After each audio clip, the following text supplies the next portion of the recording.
Welcome to one of the weirdest reading vlogs I've ever done. And the reason it's weird is that this reading vlog took on a life of its own. I had an original vision for the vlog I was doing. I thought I was just reading a couple arcs, and then I realized that I had some common themes in some arcs that I had on my shelves, and I decided to turn it into a cursed film horror book reading vlog. One of these books is a bit of a stretch. It takes a little bit of a journey as we get there, but when I was reading the first book that I'm reading in this video, I had no idea that's what this was going to become. And so I just felt like I needed to let you know that it's going to be a little bit of a journey to get to where we're going. But all in all, in this video, I will be reading 3 books: Burn the Negative, Silver Nitrate, and Mr. Magic. These are all books that either just came out or are getting ready to come out. I received them all via the publishers on the NetGalley app. And I am not usually a reader of cursed film things. It's not something I've ever gravitated to. It just seems like there are a lot of books coming out with a similar theme right now, and it just really worked out. So that is what you're getting ready to see. I hope you enjoy the vlog, and I'm gonna send you back in time to when I was beginning at Burn the Negative.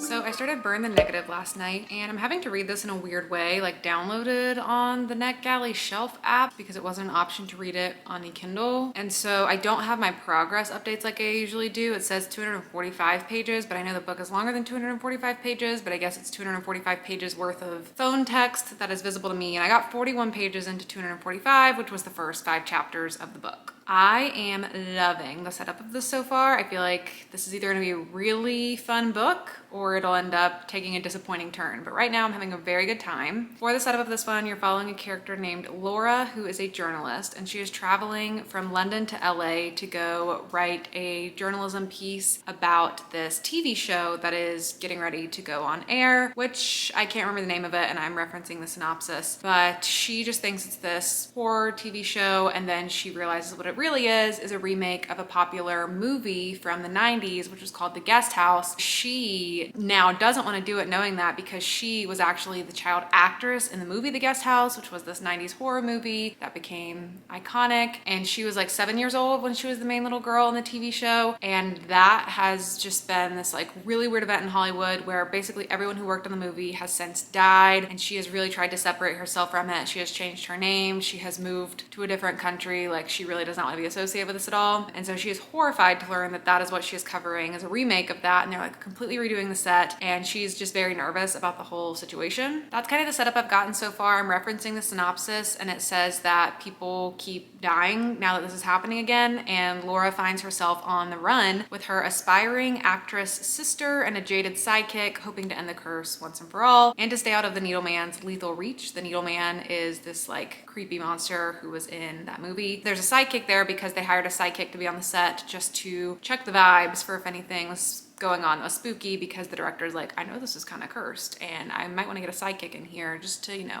make sure nothing crazy is going on. But it sounds like crazy things will indeed be going on. Also, sorry if you can hear my laundry running. I just realized you might be hearing that, but hopefully it's not too distracting.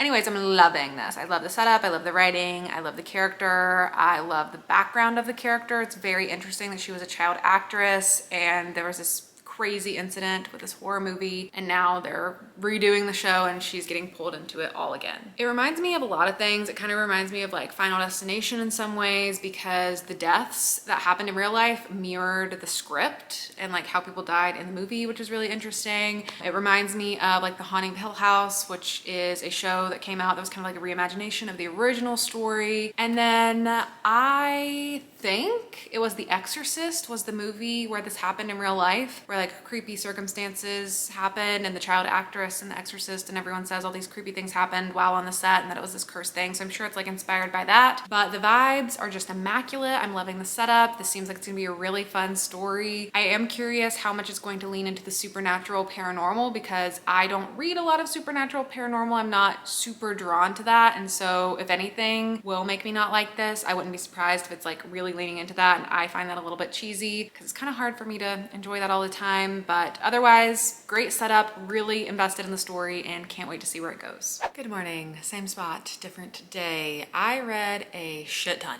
of this book last night and I need to tell you about it before I finish it today. So I got to page 188 of 245, which is right at the start of chapter 24. So I do not have too much left in the story and so much happened, but I just could not stop reading it. I almost read the whole thing and just stayed up late to finish it, but it was honestly scaring me a little bit and I was trying to not have nightmares when I went to sleep. So I had to stop and then, you know, reset my brain with some wholesome TikToks and whatnot so that I did not have nightmares all night long because this book was freaking me out. To this point, I still don't know if this story is going to be going in a supernatural direction or if there's going to be a real life explanation or somewhere in the middle between that where there's a combination of both of those things. And I think that is what is keeping me so intrigued with the story is it leaves so many possibilities open that I could typically say like, oh, this seems really obvious that this person is bad. It seems really obvious that this person is doing something shady, but it could be so many different things, especially because the supernatural stuff isn't out the window. And if it's supernatural, none of these people necessarily have to be responsible for anything. And so it's really keeping my brain running because I'm like, okay, I feel like this person's bad, but I don't know. It could be this other thing, or it could be this other person, or it could be this other thing going on. And so that is really keeping me super intrigued in the story. And overall, I just think it's such a fun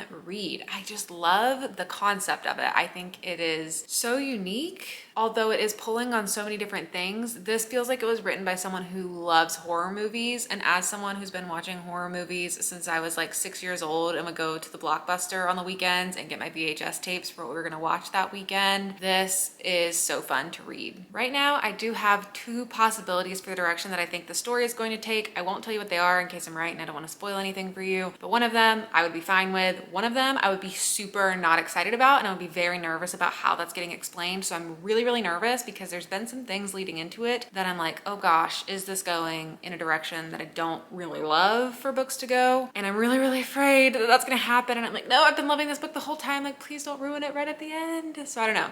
Fingers crossed, we're gonna see. Hopefully it just takes the one path or something completely different that I don't even see coming because it's just been such a joy and I hope it can be a joy the whole way through. Okay, I finished Burn the Negative and I just got back from the pool and then had 2 showers, so excuse the wet hair. But I wanted to film now because it's getting ready to storm and that was gonna be loud. So this is the window of time to update you on this book before I start reading another book and I'm too far away into that one to even remember what to say about this one. I really liked it. I am kind of between ratings. I'm not exactly sure where it's going to land and I think I might simmer on it a bit before fully solidifying, but it's definitely either a 4, a 4.5, or a 5.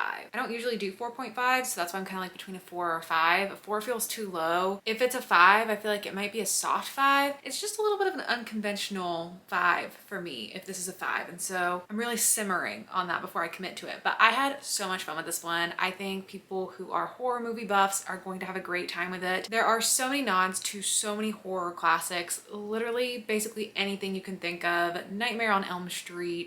I talked about Final Destination earlier. More recently, things like The Haunting of Hill House, Scream for sure, and that whole franchise. There is just so much that feels familiar and tropey, but not in an annoying way. It's like very much in a way that is honoring the horror genre, and it is just so great. It is definitely campy, it is definitely ridiculous, and it is definitely one where you have to suspend your disbelief. But overall, it was a very good time. The only things that could be holding me back from a 5-star is, like I said, books like this aren't usually 5 stars for me. Campiness, yes, but particularly the direction that the story goes and how it all plays out. I'm like, did I like that? Did I enjoy that? I don't know. It's just not something I'm used to reading a lot in books. I have more experience with it in film, and I'm not as critical on movies as I am with books. So I just don't know how I feel about the last third of the book, or maybe even like the last 1/4, like a smaller portion. And also the characters were not super developed in the book, but I don't know if I care that much about that because this is like a slasher and so there's a lot of people that die and so you don't want to get too overly invested in anybody. But for your main cast of characters who really carry the story, I felt like they weren't developed a ton. This is really a plot-driven story rather than a character-driven story, and I'm someone who really likes getting really close to my characters. I don't think that makes me not like the story. Like, I didn't have to love the characters because the plot was so fun and did carry the story enough that I wasn't feeling like something was drastically missing with that, but I do just wish the characters could have had a little bit more, particularly the psychic character that is in this story. I just felt like she was underutilized a bit and could have been a great addition to the campiness of the whole story, and I just think she could have been used a little bit more, and the other characters probably could have been developed a little bit more. But again, I'm like, the book did everything I wanted it to do. I had a really fun time with it, even though the end took a direction that I'm not usually drawn to in books. It was fun. Like, it had a really big grand finale type of moment in the book, like how horror movies often do, and I just have so many good things to say about it. So it's either a 4 or 5. I don't know where I'm gonna sit at the end, because also I think I'm gonna explain this to you in an intro, so you'll already know this, and plus it'll be the title of the video. But while I was finishing this book,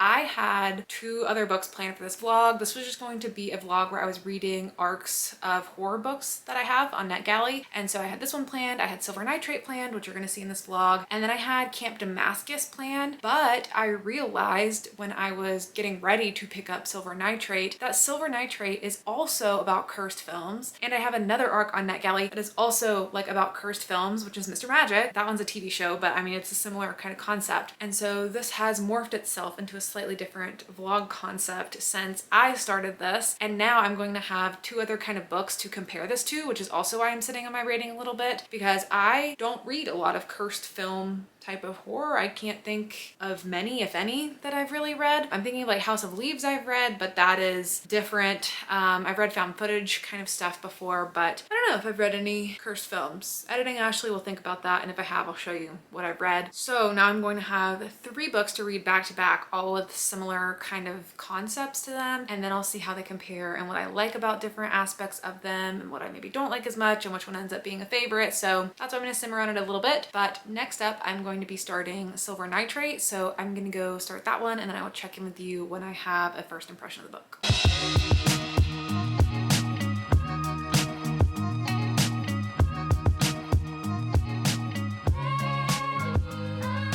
All right, hello, here's the situation. I have started Silver Nitrate. I have gotten 15% into the story, and I have a general sense of what the story is going to be like, and I'm starting to slump. I'm already slumping through this one, and I'm only just now getting started, which is not a very good sign. But I think it's just going to be a slow build to the opening, and then just generally a slower book. And it's just so very different from Burn the Negative, despite being about similar-ish kind of topics of like cursed films. This one is setting it up very differently. The last one was very campy, and this one is more rooted in history, and so it's just not capturing my attention quite as quickly. And so I'm gonna do something that I never do, which I'll tell you about in a minute. Let me tell you what the book's about and the setup of the beginning of this one. So first of all, I don't know if I'm saying these characters' names correctly, and unfortunately I'm reading this before the book has come out. I'm reading an ebook through NetGalley that the publisher sent me, and so there's no audiobook available for me to hear the pronunciation of these names. I could Google them, but it could always be a little bit different in this particular setting in this book. So I'm gonna do my best with these names, and I apologize if I don't say them perfectly correctly. But in the story, you're following 2 main characters. You have Montserrat and Tristan. They are friends, and I think they're both bisexual based on some reviews I've seen, but that hasn't really come up in the story yet, so I guess that'll probably come along at some point. And they both work in the film industry. Montserrat is a sound editor, and Tristan is a actor. He also does voice acting things, and he's not necessarily at the height of his career at this moment. And Montserrat is also just kind of struggling a little bit with her job and her life and all of these things. She has a sister who is sick right now, who she's trying to help support and trying to work more to get more money to help support her sister, but the work's not really flowing in right now. And then Tristan ends up moving to a new place because he gets out of a relationship. He moves into a new apartment, and his neighbor turns out to be this guy who used to be this famous director. I think he was a director, could have been a producer. I think he was a director. Wrote movies, filmed movies. I think he was a director. His last name is Ureta, and he has like an interesting past because he had a couple movies come out and he kind of disappeared off the face of the earth. And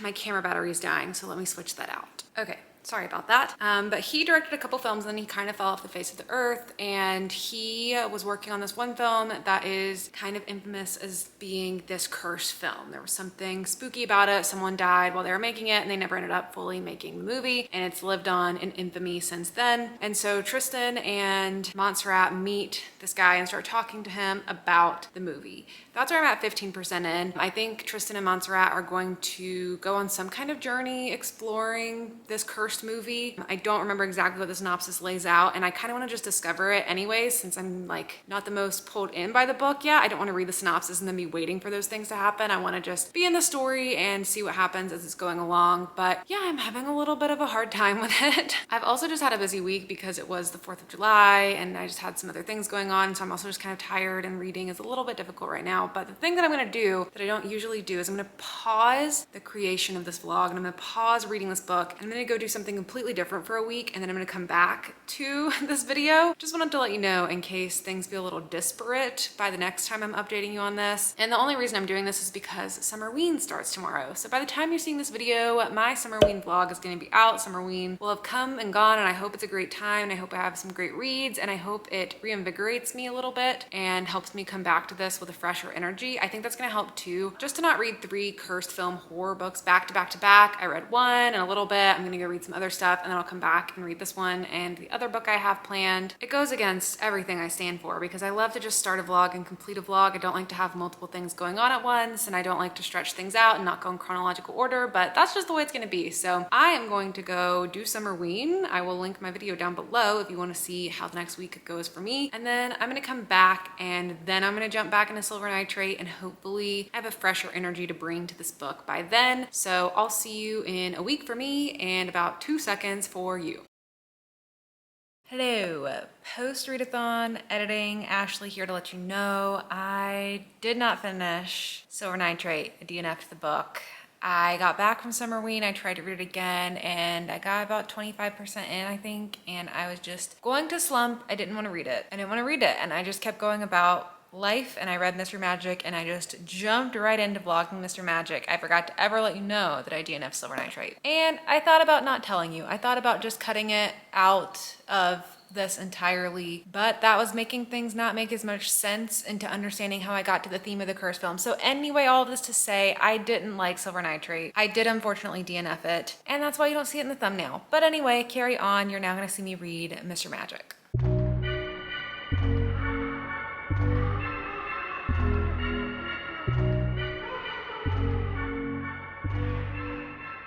I've gotten a good little bit into Mr. Magic. I'm 21% in at the start of chapter 5, so I wanted to give a first impression on the story. So what you're following in this story is a group of people who were all on this TV show together, and they were children. Our main character is named Val, which is short for Valentine, and she is a 38-year-old woman who has been working on this farm for like her whole life. She runs camps, she helps kids learn how to ride horses and whatnot, and she has been there for about as long as she can remember with her dad. Her dad took her there when she was 8 years old, and there is a woman named Gloria who lives at the farm who she has been working with, who's kind of been like a mother figure like for her, I guess. And so that has been her life for the past 30 years. And then her dad dies, and at the funeral, some people show up that know her, and she's like, "How do you know me?" They say that they were all on this TV show together and that they heard about her father's death, which is how they finally found her, and they never knew where she was all these years. And she has no memory of these people beyond vague recollections of them feeling sort of familiar to her. She has no memory of being on this TV show. She has no memory of anything before she was 8 years old and her dad brought her to this farm. For her whole life, her dad has basically had her under the impression that they're running away from something, that her mom is dead, and that they just have to stay isolated at this farm. They have go bags ready to go at any time. Like, she has lived her whole life thinking she's in some sort of danger. When these people arrive, they're like, "Oh, does your mom know your dad died?" And she's like, "What do you mean? My mom's dead." And they're like, "No, she's not. She lives in, you know, whatever, this town. And we're all going there because there's this reunion happening for the cast of the show on this podcast. It's this whole thing. You can come with us and meet your mom and like sort of be there for the reunion, I guess, if you want."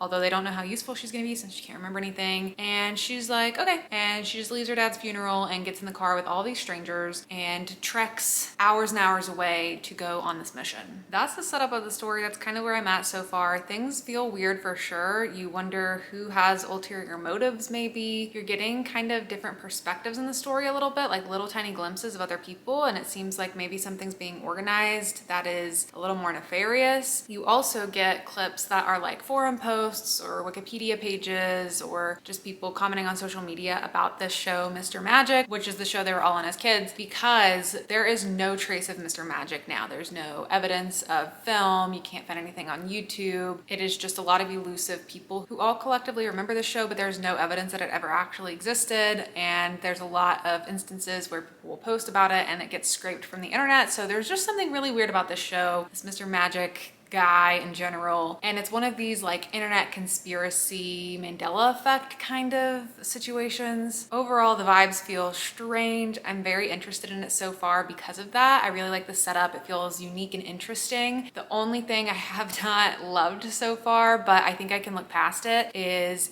so unbelievable that this woman is 38 years old and that all these people she's with are also in their middle to upper 30s, because they just all read like teens to early 20s. And that's funny because the last book I read by Kiersten White was Hide. I ended up reading that for the Literally Dead book club. I was a co-host for that as well. And I remember everyone was saying that that book felt like a YA book to them. But at the time, I just read the book and I was like, I don't know. It didn't really feel like particularly YA to me. But that was like a big complaint about that book.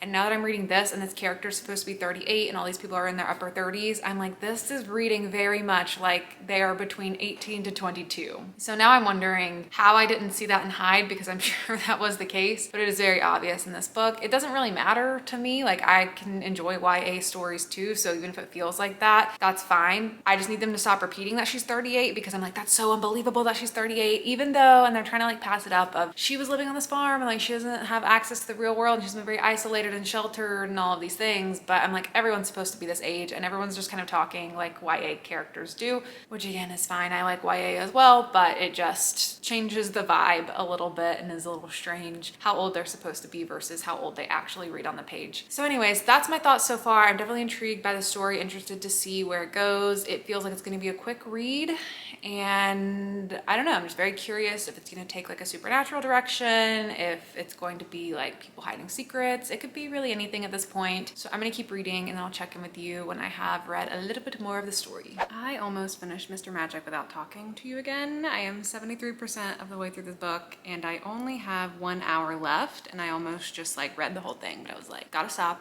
Gotta give a little update. This has been a very strange book, which I think is why I'm just reading it so quickly, because I'm like, what is happening? What's the explanation here? What direction is the story going? And when is this all going to wrap up? Because it has just been very strange. I can't really get a grasp on it other than it's really reminding me of Hide by Kiersten White, which was very different from the first book I read from Kiersten White that I love, The Dark Descent of Elizabeth Frankenstein, which is like a historical YA gothic type of book. Hide is a supernatural book. I don't really know how else to categorize it. It's weird and supernatural, and this is weird and I guess supernatural, but I don't really know. It's just like holding you in this state of limbo for so long, not knowing what's going on, not really understanding what this TV show was, because your main character doesn't understand what Mr. Magic was, and they start doing these podcast interviews, but the setup for the podcast interview is very bizarre, and I just feel like I'm in this like vacuum in the book. Like, I don't ever feel like I have a very good understanding of the setting around me, where I am, the town they're in, the house they're in, the setup of the podcast. Like, everything feels so surreal and like a dream almost, that I feel like I can't get rooted in the story. I'm like, what is happening? Is this real? Is this a conspiracy against our main character? Was it a conspiracy against all the children? Who knows what? I am just living in a state of weirdness throughout the entire book, and I honestly don't really know if I like it. I don't think I'm going to know until I finish the book, which is also part of why I haven't stopped to update, because I'm just like, what is happening? I don't even know if I have anything cohesive to say. It's just very strange. And that's about as much as I'm going to be able to offer you at this point until I finish the book, which I'm almost there at the end. But I just need to see how this all pans out, and then I feel like I'll have a better sense of if I liked the story, what it's trying to say, what it's trying to do, and if I would recommend it. Alrighty. So I finished Mr. Magic, and that was such an experience. Such an experience. In one level, I want to appreciate what this book is doing, because as I got closer to the end, really that whole last 20-ish%, I realized this was a book about deconstruction. Like, it just hit me, and I don't know if I was being dumb for missing that or if there wasn't a ton of groundwork laid for me to notice that. I have not heard anyone talk about this book. I have briefly looked at some reviews on Goodreads, and I especially went and looked now at reviews after finishing the book, and people aren't talking about this book as a book about religious deconstruction. I feel like that's so important to know. I feel like that so sets the context for this book, and that's not anywhere indicated in the synopsis. No one's talking about it in that way, and it's not a spoiler. It's just like a ginormous piece of context to understand the story that's being told. Looking back now, I'm like, okay, yeah, that could have been slightly obvious, but not hearing anyone talk about it, I was like, that's not super obvious. But I was looking back at the acknowledgements, because as soon as I finished the book, I was like, I'm going to have to look into Kiersten White and to see what her background is, because if this book's not about deconstruction, like maybe she's deconstructing without knowing she's deconstructing. And the acknowledgements, the first sentence of the acknowledgements that she wrote, which is, you know, the thing you flip to right when you get to the end of the book, says, I'll save you the work of trying to decipher the Google results. Yes, I was a Mormon. No, I am not anymore. And I was like, great, thank you for telling me everything. I was getting ready to have to go Google, like she knew. She was spot on. And then in the acknowledgements, she references the acknowledgements that come right at the beginning, the thing that she wrote. And I remember thinking something weird about it, but I couldn't remember what it was exactly, because usually you just kind of read that, you know, like to my son or whatever, and then you read the book and you kind of forget about it. I went back and looked to see what that blurb said, and it says, to everyone who comes to me with hungry eyes and furtive desperation, whispering, what's it like after you leave? And so I can tell this was a super deeply personal book to Kiersten White. It was a story that she needed to tell. It was an interesting way to go about it. And for a lot of the time, I was intrigued with the book. Like, I didn't have a horrible time reading it up to the 75% mark. I didn't know exactly how I felt about it, but I was intrigued. I wanted to know what was going to happen. It kept me reading. It kept me wanting to understand the explanation for what was going on in the book. But ultimately, the direction that the story went just left me feeling really unsatisfied, and I really did not enjoy the ending of the book very much. So I don't know what to say about that in terms of just sticking a rating on something. I feel like it's a complex one. I will not be reading this again, because I don't read books multiple times usually anyways, but I just like wish I would have known that going into this book. I feel like I would have maybe enjoyed it more had I understood the context of this book. But just knowing that you're getting this weird horror thriller, potentially supernatural type of thing, I don't know. It didn't go the way I thought it would go, and all of the abstractness of the whole book makes more sense now knowing that, and that's something that I didn't really love. So I don't know, I have a lot of weird feelings about this book. I don't know where I stand with it.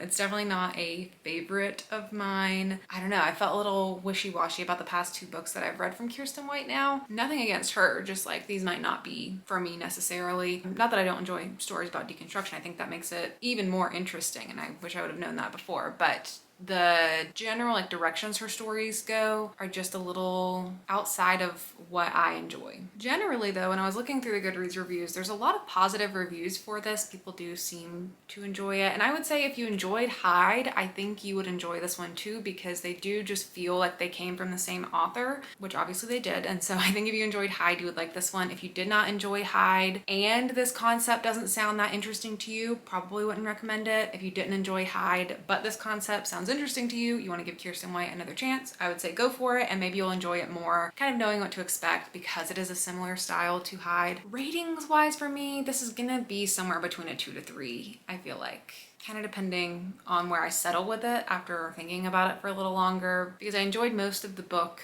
in the reading experience, but I didn't ultimately enjoy where the story went, how it wrapped up. A lot of the ending too, I was just a little bit confused. But that was it. That was it for Mr. Magic, and that is a wrap for this vlog. This was a weird one. This went in weird directions. I kind of started it not knowing what I was doing with the vlog. I was just reading Burn the Negative, and I was like, I'll make a video about reading arcs. And then I was gonna read Silver Nitrate, and I was like, these are about cursed films, and Mr. Magic is also this like weird cursed TV show kind of thing. I'll just lump them together. But then I DNF'd Silver Nitrate. Didn't even know if I was gonna tell you that and include that in this vlog. And then Mr. Magic, it doesn't really feel right to call it like a cursed film book, because it's not, but it is like like marketed as this concept of this like weird, mysterious TV show that lingers in everyone's minds, very much in a Mandela effect kind of way, very much in a conspiracy theory type of way. So it like kind of fits, but Burn the Negative is definitely the most accurate to say like that is a cursed film book, and that one I did really enjoy. I had a lot of fun with it, and it was from an author I've never read from before, which was always exciting to find new authors that I want to read from in the future, and I would definitely recommend picking that one up if that sounds interesting to you. Silver Nitrate, it just wasn't pulling me in, and this would have only been the second book I've read from Silvia Moreno Garcia. The only other one I've read is Mexican Gothic, and she's come out with a couple other books in recent years, but none of them have really piqued my interest, and this one I was even kind of iffy on, but because it was going to fit the theme, I was like, this is going to be great, but it just didn't work out for me. I don't know. I feel like her writing style was just really, really slow burn, and it was a lot of historical context, and I just wasn't getting really pulled into it. But I'm hearing good things about it from other people, so hopefully if you decide to pick that one up, you will enjoy that as well. And then Mr. Magic was a very strange experience, but I'm very happy for Kirsten White that she told the story that she wanted to tell. And I think it was a very, very interesting idea, the way she went about going through this process and telling this story. It's just a little bit outside of realm of my personal preference for the direction that thriller, horror type of books tend to go. So that is a wrap for this video. Let me know down in the comments below if you've read any of these books yet and what you think about them, or let me know if I convinced you to pick any of them up. But that is it for me. Thank you so much for watching, and I'll see you all in my next video. Bye.